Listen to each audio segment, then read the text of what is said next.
What is going on YouTube? It is FlopFish here, and welcome to the first ever episode of ChelCast. I did a kind of similar episode a while ago, and I'm actually going to completely rename it, completely revamp it, and make it a lot better.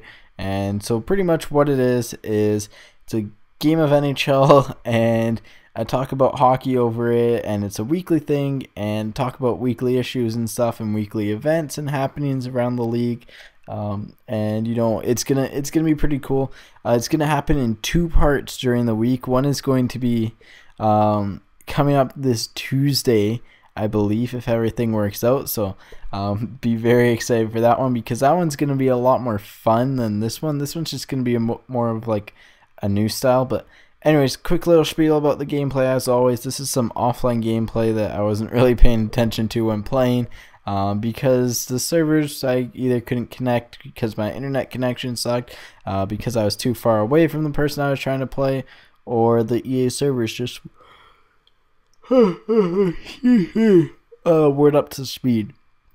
But so yeah, the two things I'm mainly going to be focusing on here during the course of this little first episode of the podcast here is going to be about the Chicago Blackhawks and their win streak. And so what I mean by that is, like, they have a pretty impressive streak going on. And if a lot of you have probably seen or heard about the Stephen A. Smith at ESPN, you know, and his rant about the ties and stuff, and comparing it to other sports, and that comparison doesn't really bother me because whatever, it's another sport, it's kind of hard to measure it.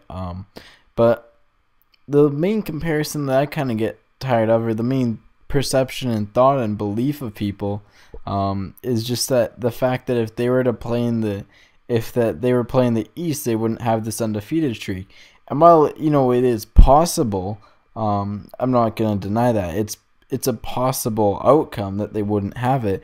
I really don't think it matters, and people are trying to, you know, degrade it or make it sound like it should be an obvious thing that they wouldn't have it. And to me, really don't believe that, and this is coming from a Canucks fan, so no bias here. And there's a few things that really bother me about it, and the first one is just, it doesn't matter East versus West right now. Their records against each other last year, for example, we'll go into that, was the East was 134, 99, and 37 against the West.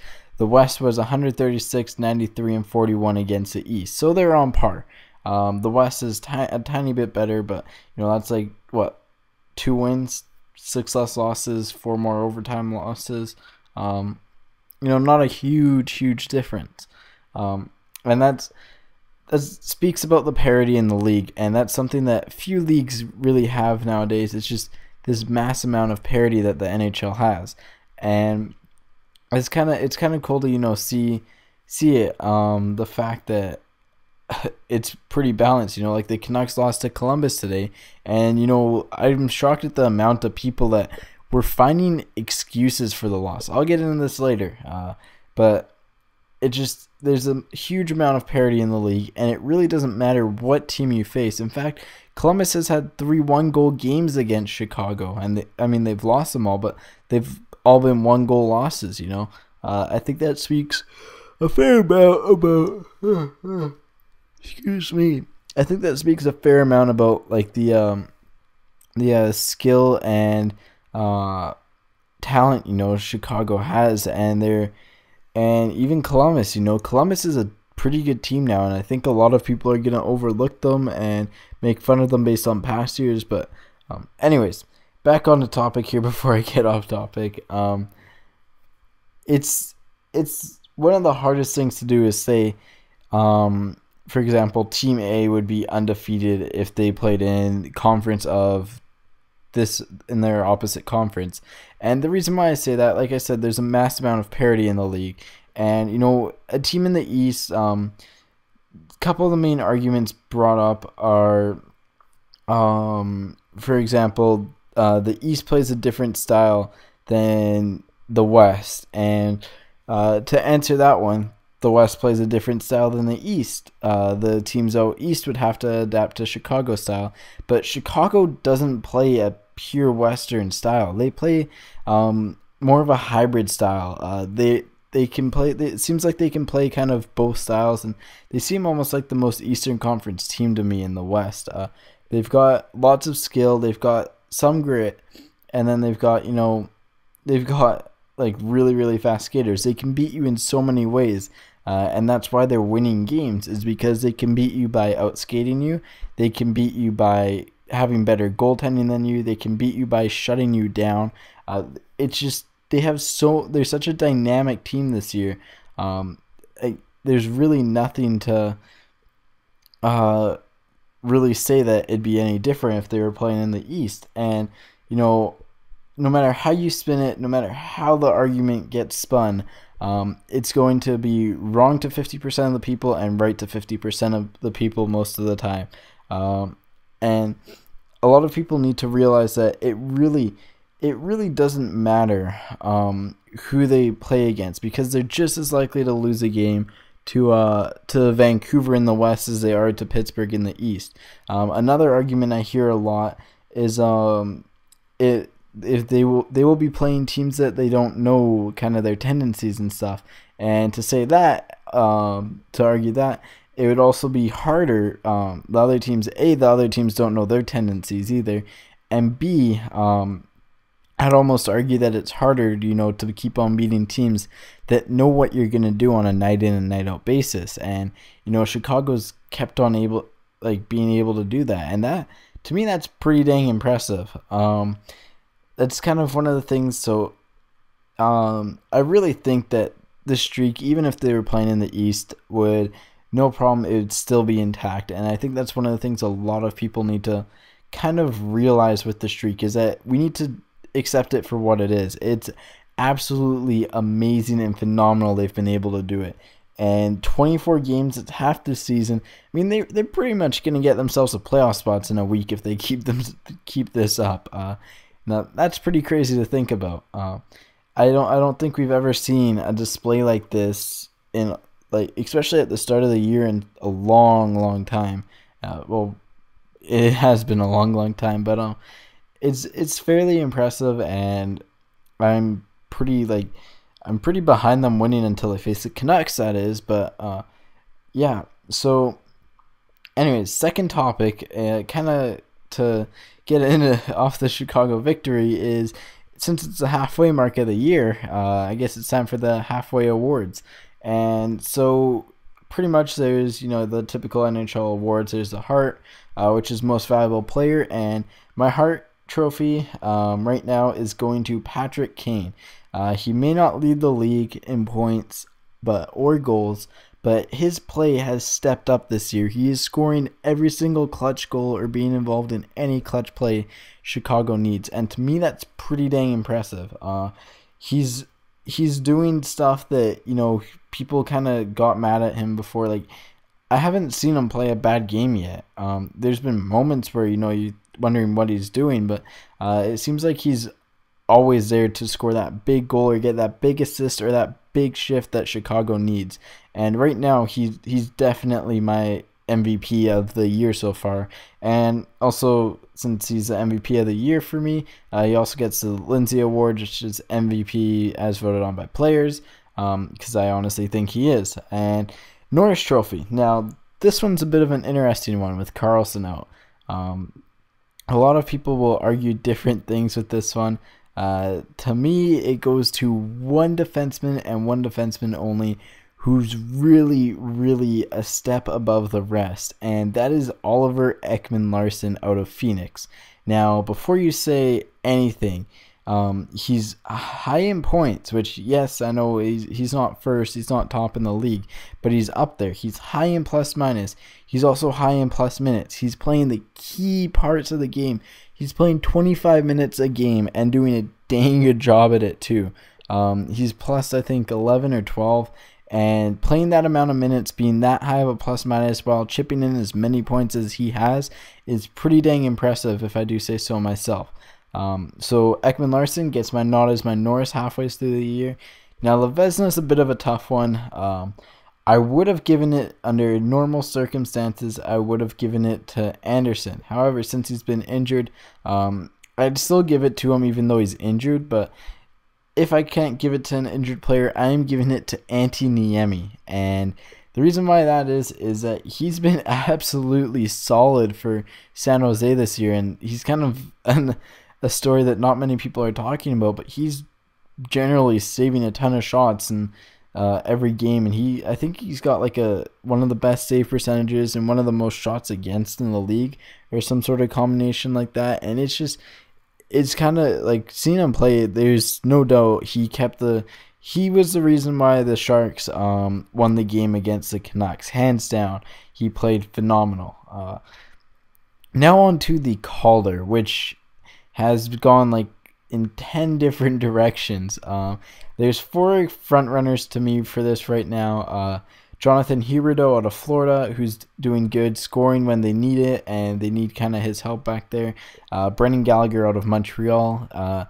He's been absolutely phenomenal for the Habs, and he's putting the puck in the net, and he's doing really, really well, playing big minutes for them once again.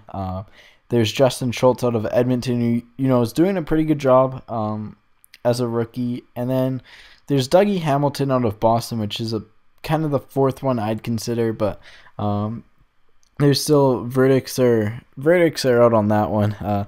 I'd consider him above Schultz just because he is playing a bit more of a shutdown role, but then again he also is playing with a better defensive partner to me, and so there's hand in hand. But right now Calder goes to Huberdeau.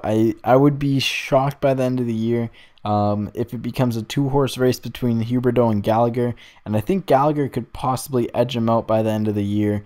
So look for that. Now, the Jack Adams Award is another one that's pretty debatable, and it's obviously, for me, it's between 2 coaches, Paul McLean of the Ottawa Senators and Joel Quenneville of the Chicago Blackhawks. Therrien's probably the 3rd coach that gets nominated, but it's between McLean and Quenneville hands down right now. And I'm giving it to Paul McLean. Yes, Chicago's streak is impressive, but what McLean has been able to do with Ottawa's injuries to key players, to Spezza, McCulloch, Latondres, Carlson, and Anderson, is pretty impressive in order to keep them in a good position. Yeah, so that's Paul McLean gets my Adams Trophy. The Selke right now, Saku Koivu. I haven't watched a ton of Ducks games, but the ones I have, he's been pretty key for them at both ends of the ice, and he's been having a pretty good year. Runner-ups right now go to Taze and Cogliano. And then, obviously, Art Ross is Crosby, Rocket Richard is Stammer. Lady Bing goes to St. Louis. No one's going to argue Datsuk, but St. Louis played at a higher level to me this year, and yeah, so Masterson is the player, like kind of more like a bounce back player, and I'm going to go with Ray Emery on that one because he's the first ever goalie in NHL history to start off 10-0 for one, which is complete improvement, and I think he's done really well, and I think he's deserving of that. Now the King Clancy goes to players with high skill and show a good contribution to the community. And that one's going to the Sedins because they do an absolute huge amount for the community, and they are playing at a high level, so they kind of fit the bill on that one. That one, you can just kind of throw around to whoever you really want. Anyway, so on to the 3rd and final topic, which is Columbus and kind of expectations of a win and league parity as a whole, I guess.